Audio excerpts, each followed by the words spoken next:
Hi friends, welcome to running online TV YouTube channel. నా పేరు Srinivas. Friends, ఈ వీడియోలో మనకు రైల్వే డిపార్ట్మెంట్లో మనకి చాలా వేకెన్సీస్ అయితే పడడం జరిగింది. ఎన్టీపీసీకి సంబంధించి 8113 లేకపోతే 3445. అయితే ఈ జాబ్ అప్లికేషన్ చేసేటప్పుడు చాలామంది ఇంతకుముందు కొంచెం రిజిస్ట్రేషన్స్ అయితే చేసుకున్నారు, అవును కదా. ఇప్పుడు మనం ఈ జాబ్ అప్లికేషన్స్కి మనం ఆన్లైన్లో సబ్మిట్ చేయాలంటే ఖచ్చితంగా ఆ లాగిన్ ఐడి పాస్వర్డ్ అయితే ఖచ్చితంగా మనం కావాలి.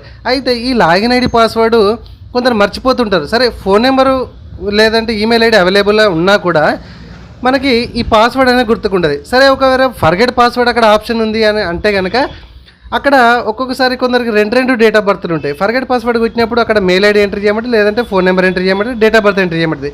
ఆ డేట్ ఆఫ్ బర్త్ కూడా మ్యాచ్ కాదు. మరి ఇట్లాంటప్పుడు పరిస్థితి ఏంది? మనకు ఫర్గెట్ కొట్టుకోవాలంటే జనరల్గా పాస్వర్డ్ మర్చిపోతే ఫర్గెట్ కొట్టేసి ఆ మెయిల్ ఐడి, ఆ డేట్ ఆఫ్ బర్త్ అవైలబుల్ ఉన్న డేట్ ఆఫ్ బర్త్ని కొట్టేస్తే మన కొత్త పాస్వర్డ్ జనరేట్ చేసుకోవచ్చు. అది పెద్ద మ్యాటర్ కాదు. అయితే మొత్తానికే ఈ ఫోన్ నెంబర్ అప్పుడు వేరే పెట్టేంటాము, ఓకే, లేదా మెయిల్ ఐడి ఇప్పుడు అవైలబుల్ లేదు, ఆ ఫోన్ నెంబర్ అవైలబుల్ లేదు, ఏం డేట్ ఆఫ్ బర్త్ పెట్టామో నేను 2 డేట్ ఆఫ్ బర్త్లు 3 డేట్ ఆఫ్ బర్త్లు అనుకున్నా, ఏదో ఒక డేట్ ఆఫ్ బర్త్ మిస్ మ్యాచ్లో పడింది. ఇప్పుడు నేను ఈ రైల్వే డిపార్ట్మెంట్కి సంబంధించిన ఆర్ఆర్బీ ఈ నాన్ టెక్నికల్ పోస్టులు ఎట్లా అప్లికేషన్ చేసుకోవాలని చాలామంది అయితే నాకు ఆన్లైన్ సెంటర్కి వచ్చి అడుగుతున్నారు. సో వాళ్ళ కోసం కాకుండా మనకి ఈ వీడియో చాలామందికి ఉపయోగపడుతుందనే ఉద్దేశం కొద్ది అయితే ఈ వీడియోని అయితే చేస్తున్నా. కాబట్టి ఖచ్చితంగా ఎవరైతే ఈ పాస్వర్డ్స్ కానీ లేకపోతే ఎట్లా రికవరీ చేసుకొని మళ్ళీ మనం జాబ్ అప్లికేషన్ చేసుకోవాలనే వీడియోలో తరుణంలో ఈ వీడియోని అయితే నేను చేస్తున్నాను. అయితే మీకు స్క్రీన్ మీద అయితే ఒక నెంబర్ అయితే ఇస్తాను స్క్రీన్ మీద.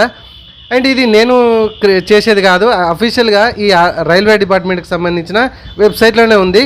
నేను ఆల్రెడీ నాదే, ఎవరిదో కాదు, నాదే పొరపాటున ఎప్పుడో ఒకప్పుడు నేను రైల్వేకి సంబంధించిన ఇది రిజిస్ట్రేషన్ అయితే చేసుకున్నా. అప్పుడు ఫోన్ నెంబర్ వేరే ఉండే అండ్ ఈమెయిల్ ఐడి కూడా వేరే ఉండే. ఇప్పుడు ఆన్లైన్ సెంటర్ పెట్టినప్పుడు ఒక నెంబర్ అయితే అండ్ మెయిల్ ఐడి కూడా వేరేది పెట్టేసుకున్నాను అనమాట. ఓకే, సో ఇప్పుడు లాగిన్ అయిదామంటే అది నెంబర్ లేదు, ప్లస్ నా మెయిల్ ఐడి కూడా లేదు. డేట్ ఆఫ్ బర్త్ అయితే అవైలబుల్ ఉంది, ఫర్గెట్ కొడదామంటే ఫోన్ నెంబర్ లేదు. మరి డేట్ ఆఫ్ బర్త్ ఒకటి ఉంటే వీలు కాదు, ఫోన్ నెంబరు మెయిల్ ఐడి లేకపోతే ఖచ్చితంగా డేట్ ఆఫ్ బర్త్ అనేది ఉండాలి. అయితే నేనైతే ఈ స్క్రీన్ మీద ఇచ్చేటువంటి ఏదైతే నెంబర్ ఉందో లేకపోతే డిస్క్రిప్షన్లో చూస్తాను, ఆ నెంబర్కి నేను కాల్ చేశాను అనమాట. రైల్వే వాళ్ళకి కాల్ చేస్తే ఆ మేడం ఏమన్నారంటే, మీకు ప్రాబ్లం ఏంటి అని ఫస్ట్ అడిగారు అనమాట. అడిగితే, మేడం ఇంతకుముందు ఎప్పుడో రిజిస్ట్రేషన్ చేసుకున్నాను, ఇప్పుడు అప్లికేషన్ చేద్దామంటే నాకు ఆ లాగిన్ ఐడి పాస్వర్డ్ తెలియదు మేడం, ఒకవేళ తెలిసినా కూడా అవి ప్రజెంట్ అయితే ఇప్పుడు నా దగ్గర అవైలబుల్ లేవు అని చెప్పడం అయితే జరిగింది. అయితే మీకు ఏ మెయిల్ అయితే మీకు కావాలా, ఆ మెయిల్కి అయితే మీరు ఒక మెయిల్ అయితే నేను చెప్తాను, ఆ మెయిల్ ఐడి నుంచి మీరు మీకు ఏదైతే ప్రాబ్లం ఉందో అది మెయిల్ పెట్టేస్తే మీకు 2 అవర్స్లో మెయిల్ వస్తుంది అండ్ కాల్ కూడా వచ్చే అవకాశం ఉంటుంది సార్. మీకు రెస్పాండ్ అయితే 100% ఉంది. మీకు అడిగిన డీటెయిల్స్, మీ లాగిన్ ఐడి పాస్వర్డ్స్ అయితే మేము ప్రొవైడ్ చేయగలుగుతామని చెప్పడం అయితే జరిగింది. నాకు వితిన్ 2 అవర్స్లోనే రైల్వే డిపార్ట్మెంట్ నుంచి నేను మెయిల్ పెట్టాను మేడం చెప్పినట్టుగా. ఆ మెయిల్ ఐడి కూడా కింద డిస్క్రిప్షన్లో ఇస్తాను, లేకపోతే స్క్రీన్ మీద ఇస్తాను. ఓకే, పెట్టడం అయితే జరిగింది.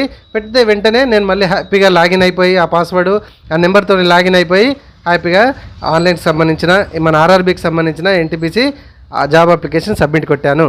So thank you very much. ఈ కస్టమర్ కేర్ వాళ్ళకైతే నేను థ్యాంక్ యూ చెప్తున్నాను, ఎందుకంటే చాలా తొందరగానైతే మనకు రెస్పాండ్ అవ్వడం అయితే జరిగింది. సో మీలో ఎవరైనా ఇట్లా ఈ ప్రాబ్లం ఫేస్ చేయగలిగితే కనుక సేమ్ నాలాగానే ప్రయత్నించండి. ఖచ్చితంగా జాబ్ అప్లికేషన్స్కి మీరు ఆర్ఆర్బీ ఎన్టీపీసీకి అప్లికేషన్ చేసుకోవచ్చు. Thank you friends. వీడియోని ఖచ్చితంగా లైక్ చేయండి.